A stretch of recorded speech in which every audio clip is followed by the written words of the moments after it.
Oi, oi galera, tudo bem? Espero que vocês estejam bem, eu estou bem também. Estou aqui me cuidando, espero que vocês estejam se cuidando e que a gente possa voltar o quanto antes para a sala de aula, que a gente enfrente isso tudo da melhor forma possível, tá? Eu vou tentar fazer essa videoaula com vocês, espero que vocês curtam, que vocês gostem e vamos lá, né? Vamos tentar. Eu vou fazer um apanhado do impressionismo, tá? Vocês já estudaram, já fizeram atividade, já passei textos de leitura, então vou só passar por cima pra gente dar continuidade, vocês, quem não entendeu, poder entender um pouquinho melhor, tá bom? Vamos lá. O impressionismo. O impressionismo ele surge no final do século XIX, início do século XX. Ele é o primeiro movimento de arte moderna, do período modernista, tá bom? O impressionismo ele surge a partir desse quadro. O quadro se chama Impressão Nascer do Sol. Quem pintou ele foi o Claude Monet, no finalzinho do século XIX. Quando o Claude Monet pinta, ele leva para uma exposição, e nessa exposição tem muitos quadros clássicos, tá? E aí o Claude Monet é muito criticado, e aí numa das críticas ele é chamado de impressionista. Ele gosta muito do nome, e aí ele e os artistas que entram nessa mesma onda se auto-intitulam de artistas impressionistas, tá bom? Os impressionistas, eles surgem na França, como eu já disse, no final do século XIX, tá bom? Vamos lá. Os autores impressionistas, eles não se preocupam em nada com a arte clássica ou com o realismo, com regras, com academia, com nada. Tudo aquilo que a gente estudou lá no Renascimento, Barroco, Rococó, tudo é deixado de lado.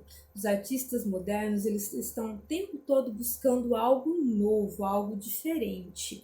É isso que os artistas impressionistas queriam, tá bom? Os artistas impressionistas, eles começam a busca por um novo tipo de conhecimento, que é a observação da luz e do movimento.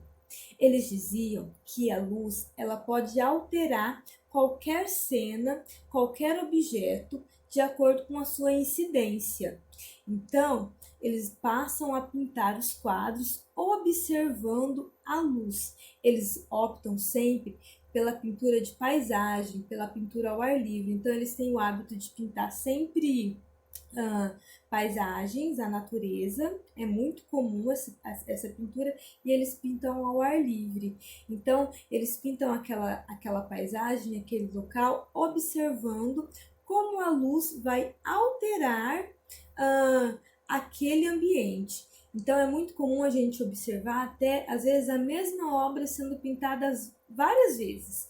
Ele pinta a mesma obra de manhã, à tarde ou à noite para ver como que a luz vai alterar, vai influenciar aquela paisagem, entenderam? E aí ele vai mudar também às vezes a estação, porque às vezes no verão a paisagem está de um jeito, no inverno de outro. Então ele vai ficar buscando esse conhecimento da incidência da luz.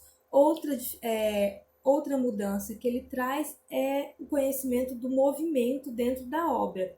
É muito comum com o modernismo, eles começam a prestar atenção que nas fotografias, quando algo se move, aparece um borrão na fotografia. É algo que eles observam. E aí eles trazem isso para dentro da arte. Então, os artistas começam a imitar esse movimento de borrão dentro dos quadros, tá? A pintura, ela vai sempre refletir a tonalidade da luz dentro do objeto, tá bom? A pintura deve ser instantânea, ou seja, eles não vão demorar mais uma eternidade para pintar o quadro, como acontecia anteriormente. O artista levava meses, até anos para entregar um quadro. Não, a pintura é rápida, ela é instantânea. O artista pinta porque ele tem que pintar o momento, então ele não pode demorar, porque senão ele vai perder aquele momento, tá bom? A pintura não tem contorno. O que significa isso? O artista não desenha para poder pintar, ele vai direto para a tela, ele simplesmente vai pintando, tá ok? As cores, as sombras, elas são luminosas. O que significa isso? Que não existe uma sombra preta, uma sombra marrom, que era o que acontecia desde da arte, lá na arte clássica, com esfumato, com tudo, com todos os estudos de luz e sombra. Quando eu queria fazer uma sombra, eu ia sempre optando pelo preto, cinza ou marrom.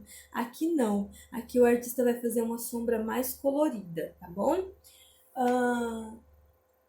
E as tonalidades são obtidas diretamente no quadro. O artista ele não mistura tinta na paleta para pôr no quadro, ele vai usar tinta pura, de acordo com da forma com que ela sai já da bisnaga, ok? Os principais pintores impressionistas são o Edouard Monet, então eu quero que vocês observem um pouquinho as obras, tá bom? Essas são dele.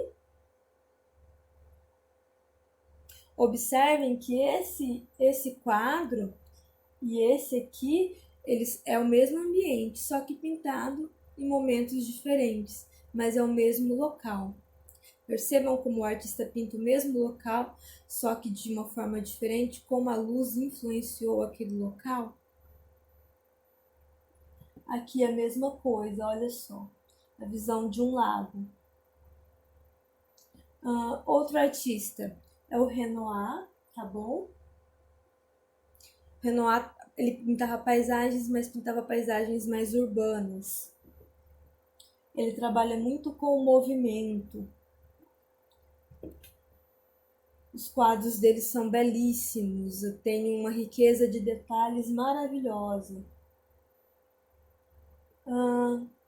Vem o Degas.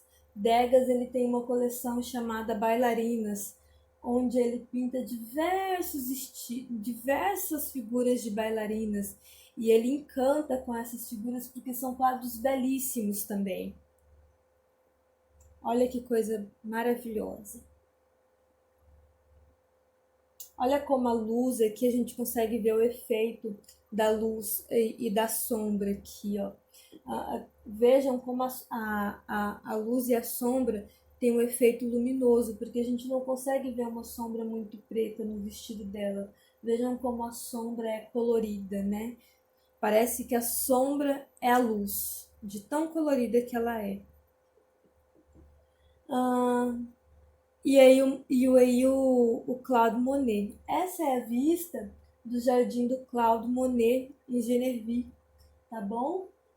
E aí essa é uma fotografia de como era o jardim da casa dele em Giverny. Desculpa, eu falei errado. E aí a gente vai ver como que ele pintou essa vista dessa fotografia. Esse é o quadro, uma primeira impressão, uma primeira pintura daquele cenário. E aí ele pinta o mesmo cenário novamente. E aí a gente consegue observar como a luz influenciou o artista e como os quadros ficam diferentes, olha só. Aqui a ponte tem um tom mais azulado. No outro quadro, aqui a gente já tem um tom mais rosado. Então a luz, ela influencia diretamente como o artista vai perceber as obras. Aqui a gente tem a visão do lago.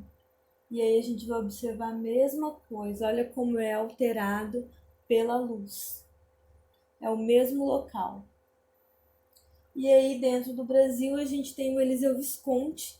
O Eliseu Visconti, ele ganha uma viagem para a Europa e lá ele tem contato com os artistas impressionistas. Ele gosta muito do movimento e ele acaba trazendo o movimento para o Brasil. E aí a gente vai estudar um pouquinho agora sobre o pós-impressionismo, que é o que interessa realmente para a gente. O pós-impressionismo é um movimento que surge já logo após o impressionismo.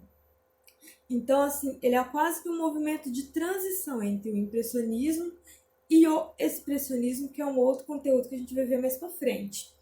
O pós-impressionismo, ele vai trazer características muito semelhantes ao do impressionismo, como observação da luz, pintura ao ar livre, a temática das paisagens, ele vai preservar tudo isso.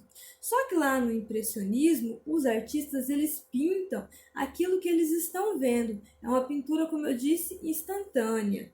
No pós-impressionismo, o artista ele vai colocar um pouco mais de subjetividade, um pouco mais de humanismo nas suas obras. Então ele vai, a partir daí, ele vai começar a pintar um pouco daquilo que ele também sente. Ele coloca um pouco mais de emoção nas suas obras. Ele valoriza muito o uso de luz, de cores, e a obra ganha uma textura. Como que ela ganha a textura? Através da pincelada. O artista aqui ele vai trabalhar com a técnica muito interessante, que é a técnica do pontilhismo, tá? O pontilhismo, ele é uma técnica onde o artista ele faz pequenos pontos bem pequenininhos com tinta e pincel, e esses pontos assim são tão pequenos e tão próximos uns dos outros que eles, quando são vistos de longe, a gente nem consegue perceber que são pontos, entendeu? E aí esses pontos acabam deixando marcas na tela e essas marcas causam uma textura. Eles também trabalham com linhas, algumas pinceladas são mais fortes, deixando a textura do pincel na obra, tá? A gente vai ver que os principais artistas é Paul Cézanne, Paul Gauguin, Georges Pierre Seurat e o Vincent van Gogh, que é o pai do pós-impressionismo e do expressionismo. Ele é um artista que é conhecido mundialmente, com certeza vocês já viram obras dele em algum lugar, tá bom? O Seurat, ele é um artista assim, ele é o pai do pontilhismo. Ele é um dos artistas mais valorizados dentro do pontilhismo. Ele é quem dá os primeiros passos.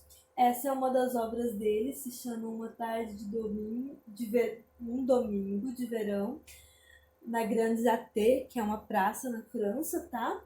E aí ela é toda feita dentro da técnica de pontilhismo. É um quadro muito bonito e é um quadro muito trabalhoso, porque a gente observa que a gente mal consegue ver que são pontos, né? O artista, ele faz pontos minúsculos. Vincent van Gogh, eu acho que a gente vai ver uma das obras mais famosas dele aqui, que é Uma Noite Estrelada, uma obra super conhecida dele, tá? É uma obra que não traz o pontilhismo, mas traz a linha, né? O traço bem nítido dentro da obra. Essa é uma outra obra do Vincent van Gogh, um autorretrato dele. Esses são os girassóis. O Vincent van Gogh também é bem conhecido, acho que todo mundo já viu em algum lugar. Outras obras dele. Essa ele já traz um pouco a técnica do pontilhismo, já é dentro. E aqui também. Pessoal, é isso.